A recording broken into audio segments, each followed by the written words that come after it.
Les exercices un petit peu déclencheurs, je dirais, c'est tout ce qui a constitué les analyses sur les effets utiles. Donc on a identifié des pistes et puis des choses voilà, qu'on vendait sans s'en rendre compte. Du coup, c'est le premier pas vers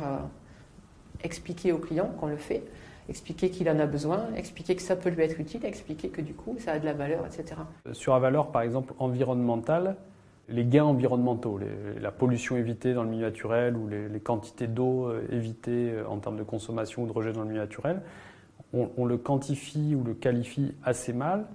et ni le client n'est au courant de qu'est-ce qu'il a évité en soi comme rejet de pollution, ni les salariés d'ailleurs de chez Sapoval ne sont au courant de ces choses-là. Donc on sent que là-dessus, il y a quelque chose à creuser pour aller valoriser le travail fait de part et d'autre. Justement, cette observation entre prescrit et réel, tu vois, ça a permis notamment à tous les collaborateurs de prendre conscience de la valeur qu'ils apportaient à la concession, au-delà de cet aspect nettoyage, le fait qu'on était aussi facilitant, cet effet waouh pour le client, tout ça, ça a émergé à la fois pour le client, mais pour les collaborateurs aussi, qui du coup étaient plus fiers quand même que de dire je nettoie juste la voiture.